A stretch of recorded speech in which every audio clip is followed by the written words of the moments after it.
의정부 지역이 서울에서 접근하기 좋아요. 지금 서울 중앙부로 들어가는데 40분 안 걸리거든요. 네. 그래서 의정부가 서울 접근성이 굉장히 좋은데 되게 사람들이 잘 모르는 지역 중에 하나입니다. 시골. 시골 아니에요. 여기 시입니다. 새소리 짹짹. 아유, 보시면 다 아파트 신축 올라가고 있는데요.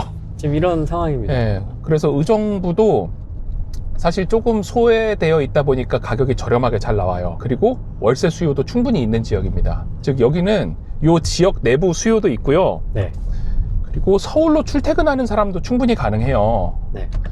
여기서 지금 7호선 공사하고 있죠. 7호선이 이제 탑성역, 의정부 경천철 탑성역까지 들어올 거고요. 그렇게 타면 강남으로 바로 이어지고, 그리고 아직은 조금 먼 얘기겠지만 의정부역에 뭐 GTX-C도 들어온다라고 하고 있고, 네. 그래서 이제 조금 관심을 가져야 될 때긴 한데요. 저는 사실 한 10년 넘었죠. 의정부를 왔다 갔다 한 지는. 왜 그랬냐 하면 가격이 저렴하기 때문에 저도 직장인이니까 직장인들이 접근하기 쉽고요. 접근하기 쉽고 주말에 편히 올 수 있고, 우리 평택만 해도 서울에서 가는데 2시간 반 걸리거든요.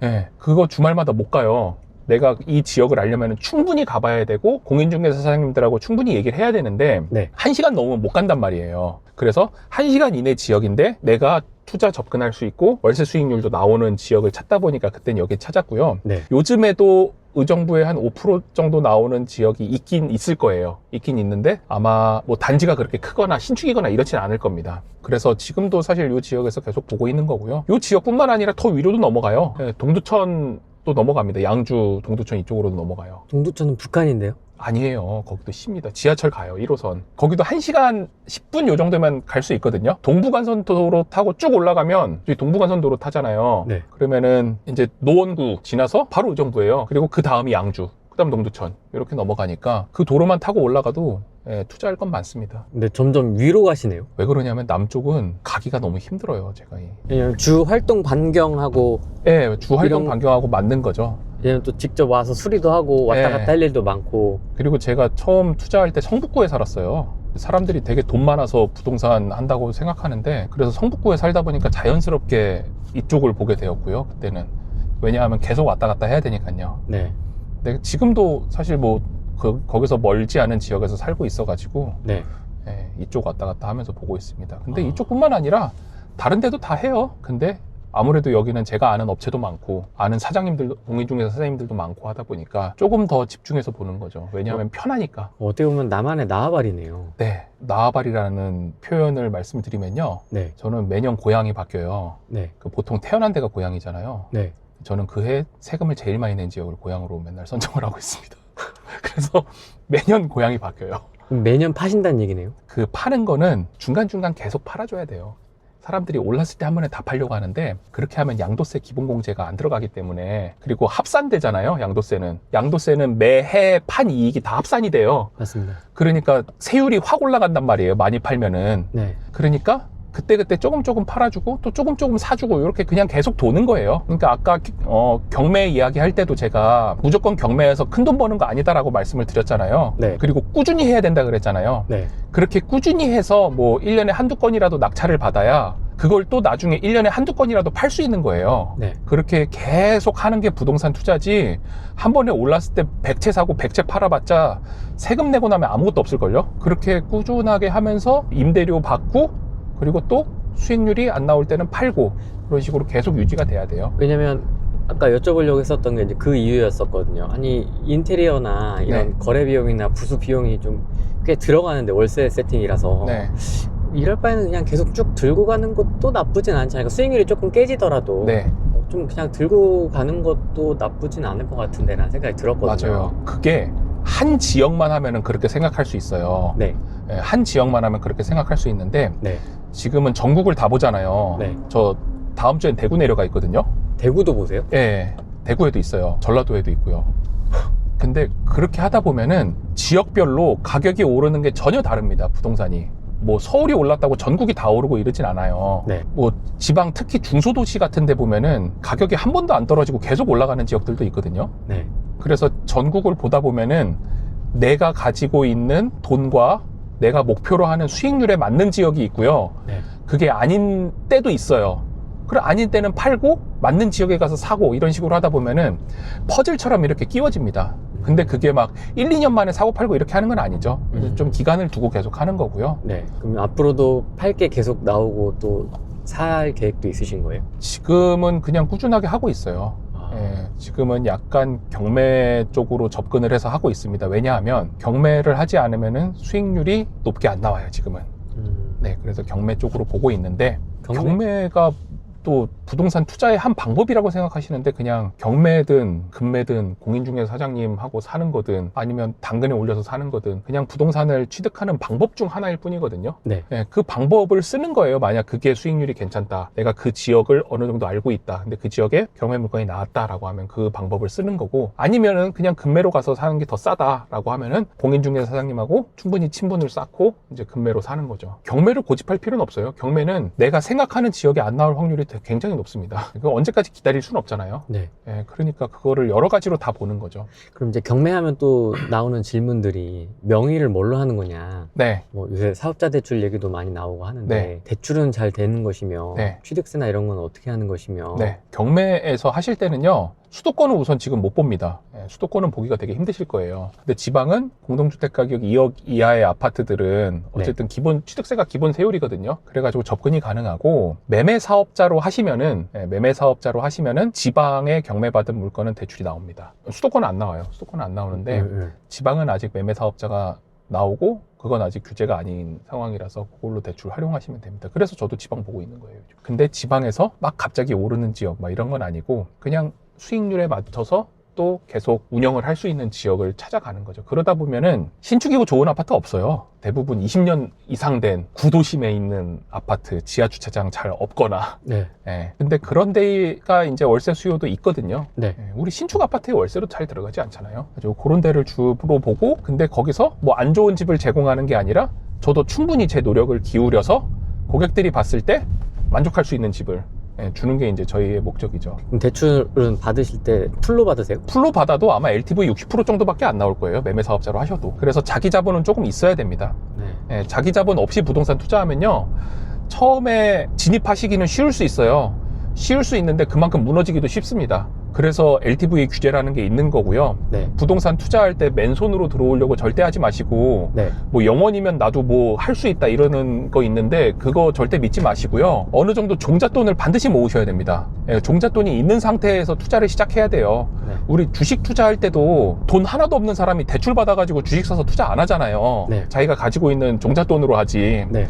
부동산도 똑같은 건데 사람들이 부동산은 되게 일확천금이 가능하다라고 생각을 하더라고요. 전혀 아닙니다. 자기가 돈 모아서 해야 되는 거예요. 저도 회사 다닐 때 진짜 돈 열심히 모았어요.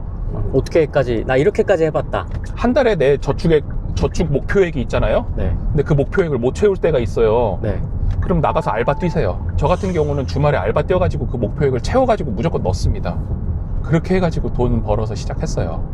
근데 그런 마음 없이 그냥 대출 받는 건 훨씬 쉽거든요. 제가 봤을 때 네. 돈을 모아서 하는 것보다 훨씬 쉬워요. 네. 그러면은 판단도 쉽게 하고 남들의 말에 더 귀 기울이게 되고요. 잃을 확률도 훨씬 높아집니다. 막 큰 돈 벌어서 대부분 차에서 유튜브 찍으면은 다들 여기 벤츠마크 붙어 있고 이래야 되는데 포르쉐. 예, 저는 아니에요. 보시면은 그냥 전형적인 한국인 저는 가장. 예, 지금 기아차 열심히 기아차가 문제가 아니고 차종이 일단 카니발이잖아요. 예. 아 역시 아빠다. 예, 역시 아빠다. 그냥 역시. 부동산 투자도 직업의 일종입니다. 예, 투자라기보다 그냥 임대주택 회사를 가지고 있는 거고요. 그 안에서 움직이는 거고요. 네. 근데 이제 직장인으로 했을 때는 이걸로 직장을 그만두겠다라는 게 아니라 직장 다니면서 월급에 그래도 안정적으로 네. 월세 한 100만 원이라도 더 들어오면 너무 좋은 거잖아요. 네. 예, 100만 원 하면 연 1200만 원이에요. 1200만 원 더 벌려면은 연봉이 그래도 1500 이상은 높아져야 되거든요. 그렇죠. 예. 그거를 얻는 거예요. 그러니까 거의 한 두 개 정도 진급하는 거죠. 그런 식으로 시작을 하는 게 맞지. 막 처음부터 큰 돈 벌겠다라고 하면은 절대 성공 못 합니다. 근데 그렇게 해서 연 임대소득 2천만 원까지는 분리과세 되잖아요. 그러니까 제 개인 월급 소득하고는 종합과세가 안 된단 말이에요. 별도로. 네, 별도로. 그래서 세율도 그렇게 높지 않아요. 그래서 연 소득 2천만 원 정도는 월세 세팅 해놓는 게 든든합니다. 그런데 그게 단순히 내가 받는 돈이 많아서 좋아지는 게 아니라요. 네. 제가 항상 부자 되는 성공 공식을 얘기하거든요. 부자들이 항상 했던 성공 공식이 첫 번째가 네. 소득을 만든다. 두 번째 안 쓴다. 안 쓴다. 세 번째, 남은 금액을 저금한다. 저금한다. 네 번째, 반복한다. 반복한다. 근데 제가 종잣돈을 모아서 시작하라고 하는 게, 종잣돈을 모아서 시작하면은 맨 처음에 소비가 줄어요. 예, 소비가 줍니다. 그리고 그 소득하고 남은 돈을 저금을 하거든요. 네. 그리고 그 종잣돈이 뭐 아파트로 변신을 해서 월세를 준다. 그럼 소득이 늘어나요. 네. 근데 이미 우리가 종잣돈 모으면서 소비가 줄어드는 연습은 해봤잖아요. 네. 그러니까 소득이 더 많이 늘어나 있는 거예요. 네. 그러면은 모으는 돈의 속도가 훨씬 빨라집니다. 정말 그 속도가 달라져요. 예, 저도 그래서 계속 이렇게 투자를 할 수 있는 거거든요. 네. 그런 식으로 하시면은 장기간 동안 만약 뭐 가격이 오른다 떨어진다 이런 거에 크게 구애받지 않고 네. 조금 더 편하게 살 수 있지 않을까. 카니발을 사도 그냥 샀을 때는 옵션이 하나도 없는 걸 샀지만 지금은 그래도 프로 옵션을 조금 넣을 수 있다. 예, 엉따 넣고. 예, 엉시 넣고 예, 그 정도는 내가 할 수 있다. 갑자기 이 차가 마이바흐로 바뀌진 않을 거예요. 예, 근데 조금 더 여유 있게 할 수 있다. 예, 그 정도를 말씀을 드리면 월세 투자 같은 경우는 네. 공주가도 낮고요. 네. 공주가가 낮다라는 건 뭐냐? 종부세 낼 확률도 거의 없어져요. 종부세도 기본공제가 있잖아요. 네. 네, 근데 그거에 안 들어오는 주택도 되게 많고요. 취득세 중과도 안 되고, 그리고 비규제 지역이잖아요. 지금 저희 다니는 데가 다. 네. 규제 지역 안에서는 월세 세팅 못 해요. 수익률 절대 안 나옵니다. 네. 왜냐하면 매매가가 그만큼 기대심리가 반영돼서 높아져 있기 때문에 네. 매매가는 기대심리가 들어가서 미래가치까지 들어가 있는 가격이란 말이에요. 네. 근데 월세는 단순히 지금 이 집을 쓰는 현재 가치만 반영된 가격이거든요. 네. 그러니까 미래가치가 너무 높아버리면은 월세로 세팅했을 때 수익률이 엄청 낮아져요. 네. 그런 거는 투자할 의미는 없습니다. 월세 수익률이 잘 나온다? 그런 데는 사실 미래 가치는 적지만 네. 어쨌든 내가 현금 흐름은 계속 만들어질 수 있는 지역이기 때문에 네. 그런 데에 투자를 하는 거죠. 그리고 그런 데는 대부분 비규제 지역이고, 근데 비규제 지역임에도 불구하고 이 부동산 전체적인 심리 때문에 급매가 많이 나오고 있죠. 생각보다 급매 많이 나와요. 그런 데서. 왜냐하면 다주택자들이 가지고 있는 주택이 많아요. 과거에 네. 갭 투자하신 분들도 되게 많거든요. 그런 지역이. 근데 그런 분들은 이제 다 던지기 시작하는 거예요. 근데 그런 지역도 실수요는 항상 존재합니다. 월세는 다 실수요거든요. 네. 예, 그러니까 월세 채우기도 좋고요. 오히려 매매로 다 던지기 때문에 요즘에 월세 물건이 하나도 없어요. 아까 보셨던 그 아파트도 월세 물건 하나도 없거든요, 지금. 네. 이런 때에서는 부르면 가격 되는 거예요. 그래서 오히려 수익률을 높일 수 있는 기회입니다. 남들 투자하는 거 다 똑같이 따라하면요, 똑같이 돼요.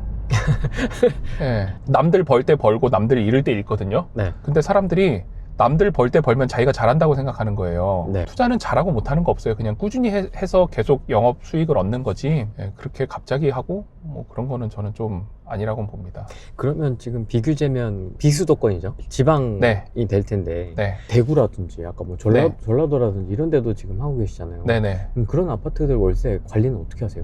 월세라고 관리할 거 없어요. 전세 산다 그래서 보일러가 안 고장나고, 월세 산다 그래서 보일러 잘 고장나고 이런 거 없거든요. 네. 처음에 인테리어 깔끔하게 해놓고 손을 봐놓으면요, 2년 동안 살면서 고장날 거 하나도 없습니다. 그리고 고장나는 경우도 있어요. 예, 실제로 뭐 등이 고장나거나 보일러라든지. 예, 그런 거 고장나면요, 그 주변에 있는 업체 전화해가지고 갈아달라고 하면 갈아줘요.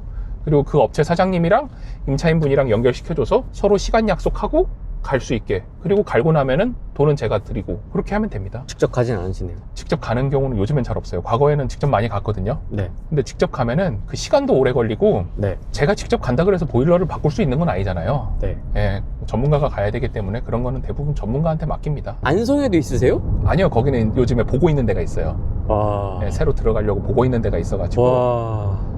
예, 얼마 전에 갔다 왔습니다. 대박이다, 진짜. 갔다 왔는데 수익률 대단하더라고요. 거기 아, 엄청 높아요? 10% 넘어요. 대출 안 쓰고 10%가 넘게 나오는 지역인데 네. 딱 그 아파트만 있습니다. 그 지역에. 그러니까 사람들이 논밭? 예, 거기밖에 못 들어가는 거예요. 아.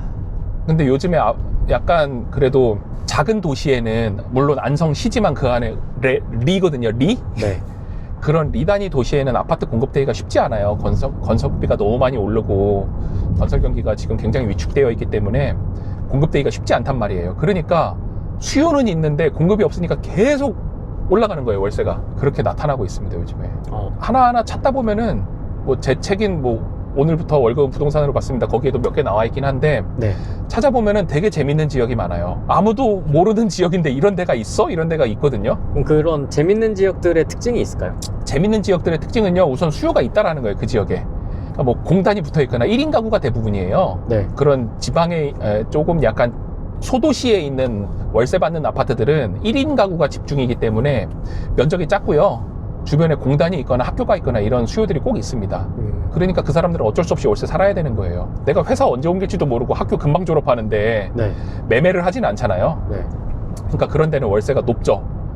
월세가 높은데 이제 매매로 나오기는 쉽지 않을 수도 있어요. 근데 그 지역에도 실거주는 있기 때문에 네. 매매 거래 건수 보면은 서울에 있는 아파트보다 거래 건수 많아요. 서울은 거래가 진짜 힘들잖아요, 요즘에. 네. 네. 약간 우리나라가 아직은 제조업이 많이 있거든요. 네. 작은 공장들이 지방에 가면 꽤 많아요. 저희 또 인천에 있는데도 공장 바로 옆에 있고요. 네. 그런데 가보면은 그 공장이 그냥 1교대로 도는 데가 아니라, 그러니까 3교대? 9시에 출근해가지고 6시에 퇴근하는 데가 아니라 2교대, 3교대로 도는 공장들이 있어요. 네. 그런 데는 주변에 있는 집이 반드시 필요하거든요. 그래서 그런 공장 찾아다니면서 사실 월세 세팅하는 것도 방법입니다. 그렇게 하면은 반드시 그 집에 들어와야 되고, 한 명이 살지 않는 경우도 있어요. 그러면 왜냐, 3교대면 3명이서 안 마주치거든요. 네.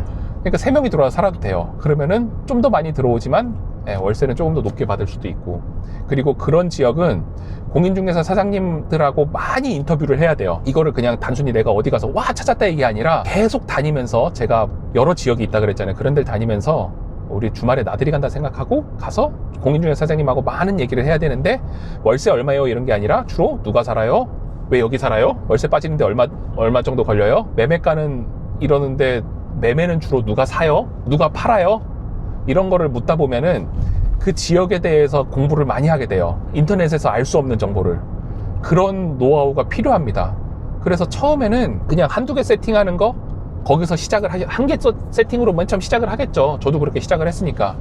그렇게 시작을 하면서 시간이 몇 년이 흐르면은 수도권에 대한, 저는 이제 주로 수도권에서 있으니까요. 수도권에 살고 있으니까 수도권에 있는 집들, 그리고 그 주변에 있는 산업, 이런 거는 어느 정도 파악을 다 해요. 그러면 그거에 맞춰가지고 수익률 맞으면 그때 들어가는 거고, 아니면 나오는 거고, 이런 식으로 꾸준하게 할 수 있습니다. 그래서 처음 공부하고 세팅해서 저 정도까지는, 저처럼은 못 하시는 게 정상이에요. 그냥 처음에는 한 채 하면서 이거를 운영하고 관리하고 세팅하는 능력을 키우시다가, 체험이죠. 체험을 하시면서 이제 두 번째 늘려야 될 때는 좀 다른 시각으로 다른 지역도 가보라는 거예요. 이게 어떻게 보면 분산 투자가 조금씩 되는 거거든요. 네. 그리고 두 번째 집 투자할 때까지 종잣돈 모아야 되잖아요. 네. 그 시간 또 한 1, 2년 걸려요. 맞습니다. 그러면은 자연스럽게 매도 시기도 나눠지는 거고요. 월세 세팅 시기도 나눠져요. 그러면은 보증금 빼줘야 되는 시기도 자연스럽게 나눠지거든요. 그렇게 하셔야 돼요. 그렇게 해야 리스크가 줄어듭니다. 그렇게 하시면서 여러 지역을 다니다 보면 분명 인사이트가 생길 거예요. 이 정도 수익률이면 진입을 하고, 이 정도 수익률이면 좀 매도를 고민하는 게 좋겠다, 뭐 이런 게 있을까요? 그게 본인의 투자 수익률 기준이에요. 네. 기준이 맨 처음 있어야 되는데, 저 같은 경우는 네. 안정적인 무위험 수익률, 우리가 1년짜리 예금에 넣어놨다?